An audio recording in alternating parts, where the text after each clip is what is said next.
Hello, नमस्कार प्यारे साथियों, स्वागत है आप सभी का एक बार पुनः हमारे यूट्यूब चैनल दृष्टि हिंदी पर। साथियों, आप सभी को पता है कि उत्तर प्रदेश की जो प्रश्नोत्तर श्रृंखला थी, हम उसे स्टार्ट किए थे, जो आने वाले एग्ज़ाम में आरओ, एआरओ, यूपीपीसीएस और Uttar Pradesh police junior assistant तथा एक दिवसीय एग्ज़ाम में बहुत ही महत्वपूर्ण भूमिका रखता है। लोअर पीसीएस जो आने वाली वैकेंसी है, उसके लिए भी बहुत महत्वपूर्ण साबित होगा क्योंकि आजकल यूपी ट्रिपल एससी में उत्तर प्रदेश की भूमिका बढ़ा रही है। ऐसे ही देखा जाए तो आरओ में भी उत्तर प्रदेश स्पेशल की भूमिका बहुत ही महत्वपूर्ण हो रही है। चलिए उसी क्रम में आज ये हमारा तीसरा वीडियो है। अगर आप पहला और दूसरा वीडियो नहीं देखें तो जाके हमारे चैनल पर विजिट कर लीजिए, उसे देख लीजिए और आप हमारे चैनल पर नए हैं तो चैनल को पहले सब्सक्राइब कर लीजिए। आइए चलते हैं अपने नेक्स्ट वीडियो में। आज का हमारा पहला प्रश्न है, निम्न प्रकार की मिट्टी से किस एक की बुंदेलखंड क्षेत्र में प्रमुखता है? निम्न प्रकारों की मिट्टी में से किस एक की बुंदेलखंड क्षेत्र में प्रमुखता है? ठीक है, तो सबसे ज़्यादा बुंदेलखंड में कौन सी मिट्टी पाई जाती है? तो काली और कपास की मिट्टी।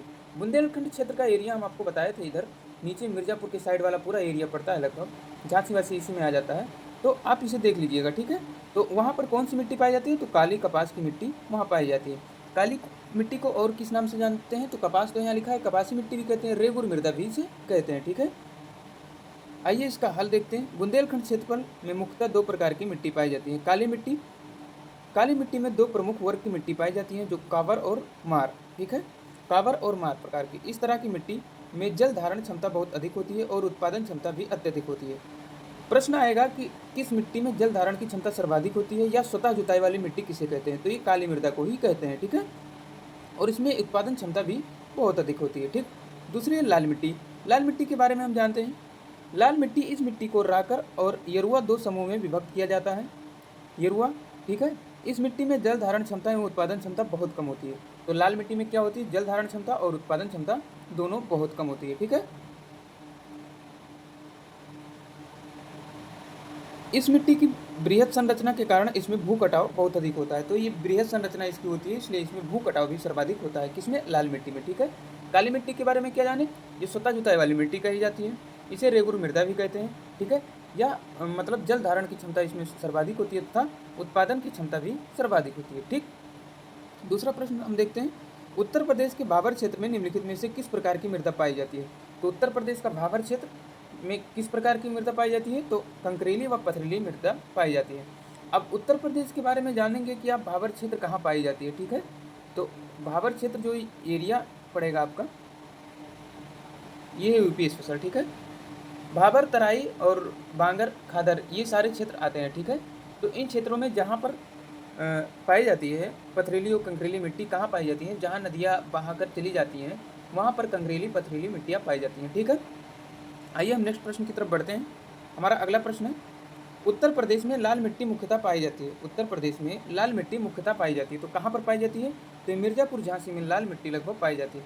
देखिए, झांसी बुंदेलखंड एरिया में आता है, तो आप कहेंगे यहाँ पर काली मृदा पाई जाती है, लेकिन कुछ क्षेत्रों में काली मृदा पाई जाती है, ठीक है। लेकिन मुख्यतः मतलब अधिकतर जो झांसी में पाई जाती है, लाल मिट्टी पाई जाती है, ठीक है।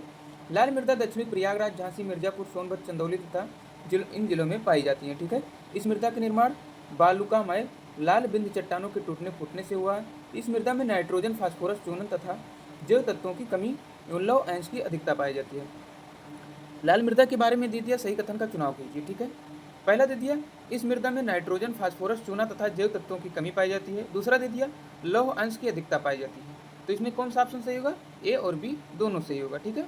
तो लाल मृदा के बारे में जानिए रखिएगा। इस मृदा में नाइट्रोजन, फास्फोरस, चूना तथा जैव तत्वों की कमी पाई जाती है तथा लौह अंश की अधिकता पाई जाती है, ठीक है।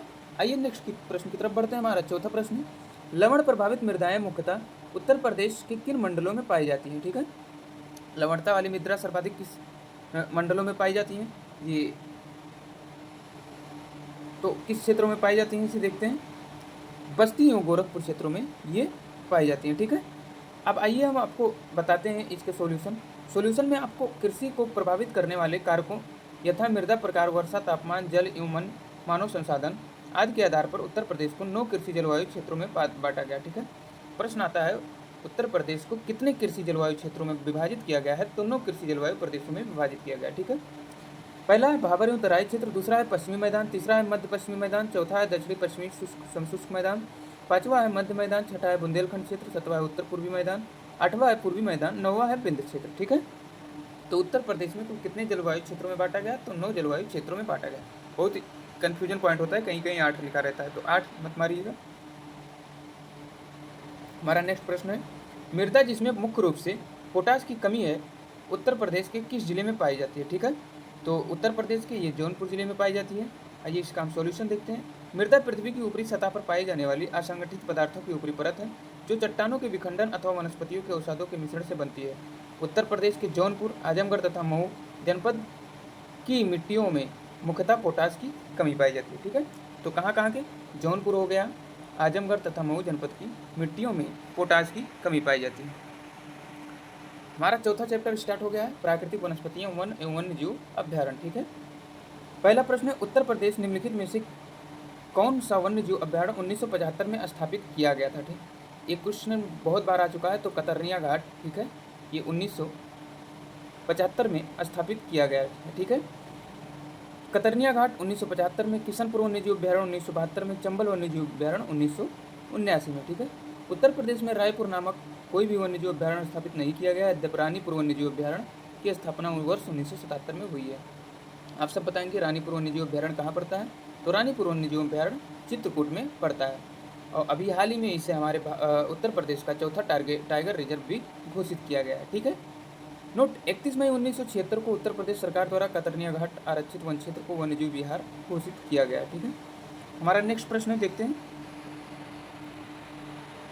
चंद्रप्रभा वन्यजीव अभ्यारण्य उत्तर प्रदेश के एक प्रमुख वन्यजीव अभ्यारण्य है, निम्नलिखित में से कहाँ पर अवस्थित है?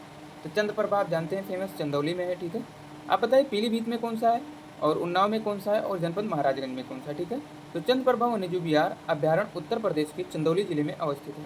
यह अभ्यारण्य लगभग 78 वर्ग किलोमीटर में फैला हुआ है। इसकी स्थापना 1957 में हुई थी। आइए इसके बारे में हम थोड़ा चर्चा कर लेते हैं। उत्तर प्रदेश में, तो उत्तर प्रदेश में कुल वन्यजीव विहार कितने हैं? ठीक है, देखिए, वन्यजीव परिरक्षण संगठन की स्थापना 1956 में हुई थी। सबसे पहले इसे नोट कर लीजिए, कुछ फैक्ट बता रहे हैं जो बार बार एग्जाम में पूछे जाते हैं। वन्यजीव परीक्षण संगठन की स्थापना 1956 में हुई थी। वन्यजीव विहार की संख्या कितनी है? तो कुल वन्यजीव विहार की संख्या 11 है। ठीक है, पक्षी विहार की संख्या कितनी है? तो पक्षी विहार की संख्या 14 है। और टाइगर रिजर्व कितना है? तो टाइगर रिजर्व की संख्या 4 है। चौथा टाइगर रिजर्व कौन सा है? तो ये चित्रकूट में जो अभी हम बताए हैं। ठीक है, रानीपुर वन्यजीव विहार ये चित्रकूट में है, चौथा टाइगर रिजर्व है। ठीक है, यूपी का चौथा है। ठीक है, और फिर राष्ट्रीय उद्यान कितना है? तो एक राष्ट्रीय उद्यान है, एकमात्र राष्ट्रीय उद्यान है। ठीक है, सबसे बड़ा वन्यजीव विहार कौन सा है? तो हस्तिनापुर वन्यजीव विहार सबसे बड़ा वन्यजीव विहार है, जिसका क्षेत्रफल 2073 किलोमीटर स्क्वायर है। ठीक है, इसकी स्थापना 1986 में हुई थी। ठीक है, तो कुल कितने वन्यजीव विहार हैं? 11 वन्यजीव विहार हैं। पक्षी विहार 14 हैं, टाइगर रिजर्व 4 हैं, राष्ट्रीय उद्यान 1 है। ठीक है, तो इसे ध्यान रखिएगा। हम फिर चर्चा करते हैं, आगे प्रश्न जो आएगा उसके बारे में चर्चा करते रहेंगे। तीसरा प्रश्न, विजय सागर पक्षी विहार निम्नलिखित में से उत्तर प्रदेश के किस स्थान पर स्थित है? तो विजय सागर कहाँ पर है? महोबा में। ठीक है, विजय सागर पक्षी विहार उत्तर प्रदेश के महोबा जिले में स्थित है, जो एक पक्षी अभ्यारण्य है, विजय सागर के किनारे स्थित है। ठीक है, चौथा प्रश्न, उत्तर प्रदेश में अमनगढ़ टाइगर रिजर्व निम्नलिखित में से किस टाइगर रिजर्व का हिस्सा है? तो ये जो है जिम कॉर्बेट टाइगर रिजर्व का हिस्सा है। बहुत ही महत्वपूर्ण प्रश्न है, ये उत्तर प्रदेश का पहला टाइगर रिजर्व है। ठीक है, अमनगढ़ टाइगर रिजर्व। ठीक है, अमनगढ़ टाइगर रिजर्व मूल रूप में जिम कॉर्बेट नेशनल पार्क का हिस्सा था, और उत्तर प्रदेश से उत्तराखंड राज्य बनने के बाद जिम कॉर्बेट उत्तराखंड में चला गया और अमनगढ़ उत्तर प्रदेश में बना रहा, इसलिए उसका हिस्सा था। ठीक है, पांचवा प्रश्न है, उत्तर प्रदेश में मयूर संरक्षण केंद्र निम्नलिखित में से किस स्थान पर है? तो मयूर संरक्षण केंद्र मथुरा में ही स्थित है। ठीक है, आइए हम इसकी व्याख्या देख लेते हैं। उत्तर प्रदेश मथुरा वृंदावन में जनपद मयूर संरक्षण केंद्र स्थित है। निम्नलिखित में से कौन सा युग्म सही सुमेलित नहीं है? वन्यजीव अभ्यारण्य और अवस्थिति। कौन सा वन्यजीव अभ्यारण्य कहाँ स्थित है, इसे आपको बताना है, मतलब कौन सा सुमेलित नहीं है। ठीक है, तो पहला है महावीर स्वामी वन्यजीव अभ्यारण्य, कहाँ है? ललितपुर में, तो ये सही है, सबसे छोटा वन्यजीव अभ्यारण्य है। ठीक है, यूपी का सबसे छोटा वन्यजीव विहार है। ठीक है, जो 5.5 किलोमीटर लगभग में फैला हुआ है। लाख बहुसी पक्षी विहार कहाँ है? कन्नौज। किशनपुर वन्यजीव विहार कहाँ है? बलरामपुर। तैमूर वन्यजीव विहार कहाँ है? मिर्जापुर एवं सोनभद्र। तो इसका सही उत्तर होगा किशनपुर वन्यजीव विहार। ठीक है, क्योंकि उत्तर प्रदेश का किशनपुर वन्यजीव विहार है, ये लखीमपुर खीरी में पड़ता है। ठीक है, और लाख बहुसी पक्षी विहार कन्नौज में पड़ता है। और कैमूर वन्यजीव विहार कहाँ पड़ता है? ये मिर्ज़ापुर एवं सोनभद्र में पड़ता है। कतरनिया घाट कहाँ पड़ता है? बहराइच में पड़ता है। रानीपुर कहाँ पड़ता है? चित्रकूट में पड़ता है। सुहागी बरवा कहाँ पड़ता है? महाराजगंज में पड़ता है। सोहेलवा वन्यजीव विहार कहाँ पड़ता है? तो बलरामपुर में सोहेलवा वन्यजीव विहार पड़ता है, ठीक है। और कैमूर वन्यजीव विहार कहाँ पड़ता है? मिर्ज़ापुर सोनभद्र में पड़ता है, ठीक। आइए हम अगला प्रश्न देखते हैं। दुधवा नेशनल पार्क, दुधवा राष्ट्रीय उद्यान उत्तर प्रदेश निम्नलिखित में से किस जनपद में अवस्थित है? तो दुधवा नेशनल पार्क सबसे बड़ा जानते हैं लखीमपुर खीरी। मोहना और सोहेला नदी के बीच में स्थित है ये, ठीक है। मोहना और सोहेला नदी के बीच 775 वर्ग किलोमीटर वन क्षेत्र के रूप में 1861 में आरक्षित किया गया, जो 1977 में सरकार ने लखीमपुर खीरी जिले के 614 वर्ग किलोमीटर किसी क्षेत्र को दुधवा राष्ट्रीय उद्यान के रूप में आरक्षित किया, ठीक है। दुधवा से लगभग 30 किलोमीटर दूर स्थित एक अन्य आरक्षित क्षेत्र किशनपुर अभ्यारण्य एवं कतरनिया घाट को मिलाकर 1987 में दुधवा टाइगर रिजर्व बना दिया गया, ठीक है। तो दुधवा टाइगर रिजर्व में कुल कितने मिलकर बने हैं? किशनपुर अभ्यारण्य एवं कतरनिया घाट मिलकर बने हैं। किशनपुर कहाँ है? ये भी लखीमपुर खीरी में ही पड़ता है, ठीक है। और कतरनिया घाट कहाँ पड़ता है? ये बहराइच में पड़ता है। तो दोनों आसपास के क्षेत्र में है, इसलिए इसे टाइगर रिजर्व घोषित कर दिया गया, ठीक है। हमारा नेक्स्ट प्रश्न है, निम्नलिखित में से कौन सा वन्यजीव अभ्यारण्य उत्तर प्रदेश में स्थित नहीं है? तो किशनपुर आप जानते हैं कहाँ पर स्थित है? लखीमपुर खीरी में स्थित है। कतरनिया घाट बहराइच में स्थित है। सुराहाताल ये कहाँ पर स्थित है? ये भी उत्तर प्रदेश में स्थित है, ठीक है। कालेसर, ये कालेसर हमारे यूपी में नहीं स्थित है, ठीक है। तो आइए हम देख लेते हैं इसका थोड़ा सा। किशनपुर वन्यजीव अभ्यारण्य या उत्तर प्रदेश के लखीमपुर खीरी जिले में स्थित है। किशनपुर दुधवा राष्ट्रीय उद्यान को ही एक शाखा है। दुधवा टाइगर रिजर्व प्रोजेक्ट योजना के अंतर्गत आता है, ठीक है। कतरनिया घाट वन्यजीव अभ्यारण्य या उत्तर प्रदेश के बहराइच जिले में स्थित है। सुराहाताल या उत्तर प्रदेश के बलिया जिले में स्थित है। इसे 1991 में एक पक्षी अभ्यारण्य के रूप में घोषित किया गया, जबकि कालेसर राष्ट्रीय उद्यान हरियाणा के यमुनानगर जिले में स्थित है। इसे 8 दिसंबर 2030 को राष्ट्रीय उद्यान घोषित किया गया। ये बलिया आया है। बलिया किस चीज़ में अग्रणी था, हम आपको पहले ही वीडियो में बता दिए हैं। तो बलिया उत्तर प्रदेश का सबसे पूर्वी जिला बलिया है, ठीक है। आइए हम नेक्स्ट प्रश्न बढ़ते हैं। उत्तर प्रदेश में पहला गिद्ध संरक्षण केंद्र कहाँ स्थापित किया गया है? तो पहला गिद्ध संरक्षण केंद्र महाराजगंज में ही स्थापित किया गया है। उत्तर प्रदेश में नवंबर 2019 में महाराजगंज जिले में प्रदेश का पहला गिद्ध संरक्षण एवं प्रजनन केंद्र स्थापित करने का निर्णय लिया गया है। इस केंद्र का विकास हरियाणा के पिंजौर में स्थित देश के पहले जटायु संरक्षण और प्रजनन केंद्र तर्ज पर किया गया है जाना है, ठीक है। हमारा 10वां प्रश्न है, निम्नलिखित पक्षी अभ्यारण्यों में से कौन उत्तर प्रदेश में स्थित नहीं है? पटना पक्षी अभ्यारण्य, जयप्रकाश नारायण पक्षी अभ्यारण्य, चित्रांगुंडी पक्षी अभ्यारण्य और उधवा पक्षी अभ्यारण्य। तो पटना पक्षी अभ्यारण्य तो हमारे जिले में ही, हमारे यूपी में ही स्थित है। कुछ पक्षी अभ्यारण्य की हम चर्चा कर लेते हैं, ठीक है। तो पटना पक्षी अभ्यारण्य है। और कौन सा पक्षी अभ्यारण्य हमारे जिले यूपी में? जयप्रकाश नारायण पक्षी अभ्यारण्य। जयप्रकाश नारायण पक्षी अभ्यारण्य का नाम अलग हो गया था, ठीक है, जिसे हम सुराहाताल के नाम से जानते हैं, ठीक है। तो ये कहाँ पर है? ये बलिया में स्थित है, ठीक। और पटना पक्षी अभ्यारण्य, इसका नाम पटना ही है। तो ये कहाँ पर पड़ता है? पटना पक्षी विहार कहाँ पर पड़ता है? तो पटना पक्षी विहार एटा जिले में पड़ता है, ठीक है। और जयप्रकाश नारायण पक्षी विहार या इसे सुराहाताल के नाम से जानते हैं, तो ये कहाँ पड़ता है? ये बलिया में पड़ता है, ठीक है। आइए देख लेते हैं इसका हम सॉल्यूशन। चित्रागुंडी पक्षी विहार अभ्यारण्य तमिलनाडु व उधवा पक्षी अभ्यारण्य झारखंड में स्थित है। पटना पक्षी अभ्यारण्य उत्तर प्रदेश के एटा जिले व जयप्रकाश नारायण पक्षी अभ्यारण्य सुराहाताल बलिया जिले में स्थित है। आइए हम कुछ पक्षी अभ्यारण्यों की चर्चा कर लेते हैं। कुल 14 पक्षी विहार है हमारे यहाँ, ठीक है। जैसे समान पक्षी विहार, आप सब लिखते चलें। समान पक्षी विहार मैनपुरी में है, ठीक है। हम यूपी का मैप बना देते हैं, उसी हिसाब से चर्चा कर देते हैं हम। आप ड्रा कर लीजिएगा इसे।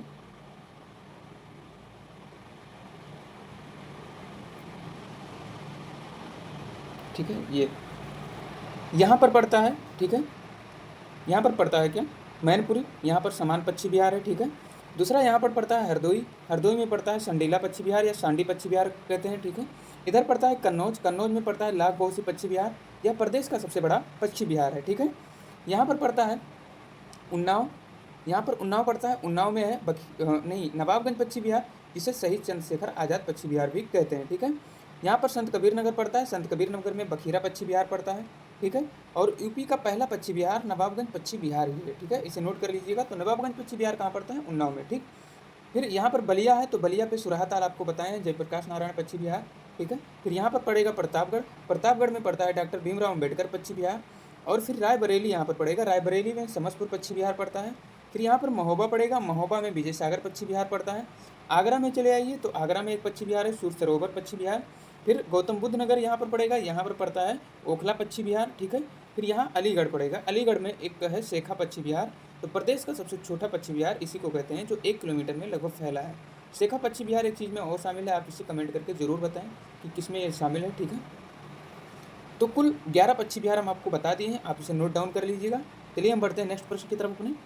हमारा नेक्स्ट प्रश्न है, वर्तमान में उत्तर प्रदेश में वन क्षेत्र मात्र हैं, वन क्षेत्र कुल कितने हैं, ठीक है। तो 6.84 वन क्षेत्र मात्र थे, ठीक है। नवीनतम वन स्थिति 2021 के अनुसार उत्तर प्रदेश में कुल वनावरण एवं वृक्षावरण 9.23% है। तो वर्तमान में 9.23 है, ठीक है। ये प्रश्नकाल के समय 2004 में था तो 6.84 था, वर्तमान में 9.23% है। उत्तर प्रदेश में वन महोत्सव सप्ताह मनाया जाता है, तो ये 1 जुलाई से 7 जुलाई हर साल इसे मनाते हैं, ठीक है। 13वां है हमारा प्रश्न, 13वां प्रश्न थोड़ा ऊपर करना पड़ेगा, हाँ। 13वां प्रश्न कह रहा है, सूची 1 को सूची 2 से सुमेलित कर दीजिए, जो उत्तर प्रदेश में पश्चिम बिहार से संबंधित तथा नीचे दिए गए कूट सही उत्तर का चयन कीजिए। पहला है नवाब पश्चिम बिहार, दूसरा है ओखला पश्चिम बिहार, तीसरा है समरपुर, चौथा है पार्वती अर्गा। तो आपको भी बताएं हम, नवाब पश्चिम बिहार कहाँ है, तो उन्नाव में नवाब पश्चिम बिहार है, ठीक है। ओखला पश्चिम बिहार कहाँ बताएं, तो ओखला पश्चिम बिहार इसमें नहीं बताएंगे, बताएं तो ये गौतम बुद्ध नगर में है। तो गौतम बुद्ध नगर कहाँ आता है, ये गाजियाबाद में आता है, ठीक है। तो गाजियाबाद या गौतम बुद्ध नगर जो भी है, तो ओखला पश्चिम बिहार गाजियाबाद में है, ठीक है। समस्तपुर पश्चिम बिहार कहाँ है, तो समस्तपुर रायबरेली में है। और पार्वती अर्गा कहाँ है, तो ये गोंडा में है, पार्वती अर्गा, ठीक है। पार्वती अर्गा कहाँ है, तो गोंडा में पार्वती अर्गा है, ठीक है। तो इसका सही उत्तर कौन सा है, नवाबगंज उन्नाव पहला का दूसरा, ओखला कहाँ है, गाजियाबाद या गौतम बुद्ध नगर, ठीक है, दूसरे का तीसरा। तो ऑप्शन बी इसका राइट आंसर हो जाएगा, ठीक है। आइए हम अपने नेक्स्ट प्रश्न की तरफ बढ़ते हैं। हमारा नेक्स्ट प्रश्न है, उत्तर प्रदेश में नवाबगंज पश्चिम बिहार कहाँ स्थित है, तभी आपको बता दिए उन्नाव में स्थित है, ठीक है। सूची 1 को सूची 2 से सुमेलित कीजिए तथा नीचे के कोड का सही उत्तर चयन कीजिए। प्रश्न 15वां है, तो क्या दिया है, राष्ट्रीय उद्यान और सूची, ठीक है। तो उत्तर प्रदेश, असम, उड़ीसा और कर्नाटक, ठीक है। तो उत्तर प्रदेश में कौन सा है, तो उत्तर प्रदेश में, एक मिनट देखिए, ये प्रश्न के टाइम पे था, तो उस समय राजा जी राष्ट्रीय उद्यान जो है ये उत्तराखंड में इस समय है, लेकिन प्रश्न के टाइम पे ये वही माना जाता था, यूपी में ही। तो उत्तर प्रदेश में राजा जी, ठीक है, जो असम में है, ठीक है। तो असम में मानस है, और कर्नाटक में बांदीपुर है, ठीक है, और उड़ीसा में सिमलीपाल है, ठीक है। तो इसका सही उत्तर हो जाएगा पहले का दूसरा और दूसरे का चौथा, ठीक है, और तीसरे का, हाँ, तीसरे का तीसरा और चौथे का पहला, तो इसका बी राइट आंसर हो जाएगा, ठीक है। वर्तमान में ये उत्तराखंड में, जब 2000 में उत्तराखंड अलग हो गया तो ये उत्तराखंड में चला गया है, उसी के लिए हम देख रहे थे थोड़ा, ये ऑप्शन मिस्टेक तो नहीं हो गया है। 16 नंबर है, निम्नलिखित में से कौन सा युग्म सही सुमेलित नहीं है, गंगा डॉल्फिन सेंचुरी संत कबीर नगर, भारतीय पशु अनुसंधान संस्थान, तो ये बरेली में सही है। पक्षी सेंचुरी भरतपुर में, ये भी सही है। राष्ट्रीय डेयरी अनुसंधान करनाल हरियाणा में, ये भी सही है, ठीक है। लेकिन गंगा डॉल्फिन सेंचुरी जो है ये भागलपुर में स्थित है, तो ये पहला मिलान सही नहीं है। हमारा 17वां प्रश्न है, उत्तर प्रदेश में एक बब्बर शेर सफारी कहाँ है, तो इटावा में बब्बर शेर सफारी स्थित है।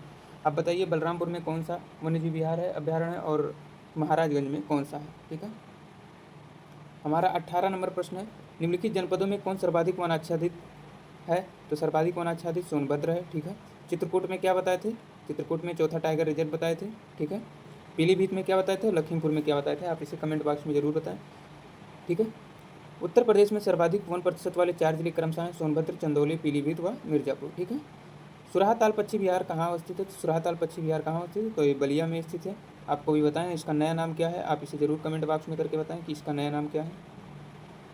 हमारा 20वां प्रश्न है, उत्तर प्रदेश में लायन सफारी, तो ये ग्रेटर नोएडा में लायन सफारी अभी चर्चा हुई है, ठीक है। कहाँ पर बन रहा है, तो लायन सफारी ग्रेटर नोएडा में बन रहा है।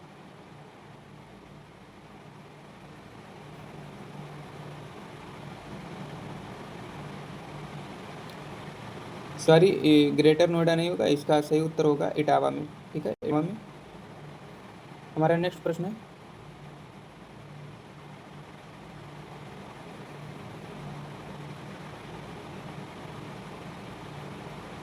चंद्रप्रभा वन्यजीव अभ्यारण्य,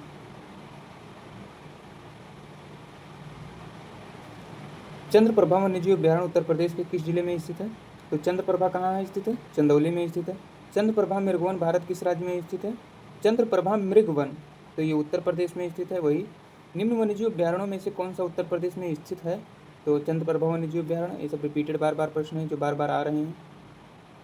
हमारा 26वां प्रश्न है, उत्तर प्रदेश में वन निगम कब स्थापित किया गया था? तो उत्तर प्रदेश में वन निगम 25 नवंबर 1974 को स्थापित किया गया था। निम्नलिखित में से बाघों के संरक्षण संबंधित कौन सा स्थल उत्तर प्रदेश में स्थित है? तो अमरगढ़ टाइगर रिजर्व, जो एक समय उत्तराखंड का हिस्सा, जिम कॉर्बेट का हिस्सा हुआ करता था। ठीक है, 2 प्रश्न छूट गए थे इधर। कौन सा अभ्यारण्य उत्तर प्रदेश में स्थित है? तो आपको भी पता है, समसपुर। ठीक है, दुधवा राष्ट्रीय उद्यान हमारे राज्य में निम्न से किस जिले में स्थित है? तो दुधवा राष्ट्रीय उद्यान लखीमपुर खीरी में स्थित है। ठीक है, तो आइए इसका हम सॉल्यूशन देख लेते हैं। उत्तर प्रदेश में बाघों के संरक्षण हेतु 3 टाइगर रिजर्व स्थापित किए गए हैं। पहला tiger reserve Dudhwa tiger reserve Lakhimpur Kheri में है, जो सन 1987 में बनाया गया था। दूसरा अमनगढ़ टाइगर रिजर्व, जो बिजनौर में, जिसकी घोषणा 2012 में हुई, तथा तीसरा पीलीभीत टाइगर रिजर्व, जिसकी स्थापना 2014 में हुई थी। हाल ही में उत्तर प्रदेश रानीपुर वन्यजीव अभ्यारण्य चित्रकूट राज्य के चौथे, भारत का 53वां, उत्तर प्रदेश का चौथा तथा भारत का 53वां बाघ अभ्यारण्य के रूप में अधिसूचित किया गया है। यह बुंदेलखंड क्षेत्र में उत्तर प्रदेश का पहला टाइगर रिजर्व होगा। ठीक है, बुंदेलखंड क्षेत्र में उत्तर प्रदेश का कौन सा होगा? ये पहला टाइगर रिजर्व होगा, और उत्तर प्रदेश का चौथा टाइगर रिजर्व है, और भारत का 53वां टाइगर रिजर्व है। ठीक है, भारत में बाघ संरक्षण परियोजना 1 अप्रैल 1973 को देश की तत्कालीन प्रधानमंत्री इंदिरा गांधी द्वारा देश के प्रथम राष्ट्रीय उद्यान जिम कॉर्बेट राष्ट्रीय उद्यान उत्तराखंड से शुभारंभ किया गया था। तो आज का क्लास यहीं तक रखते हैं। तो आज के लिए इतना ही, मिलते हैं हम नेक्स्ट वीडियो में। अगर आपको ये वीडियो हमारी पसंद आई है तो वीडियो को लाइक करें, चैनल को सब्सक्राइब करें, तथा कमेंट करके ज़रूर बताएं कि वीडियो कैसी लगी, ताकि हम नेक्स्ट वीडियो और बेहतर ढंग से बना पाएँ। चलिए मिलते हैं नेक्स्ट वीडियो में, तब तक के लिए जय हिंद।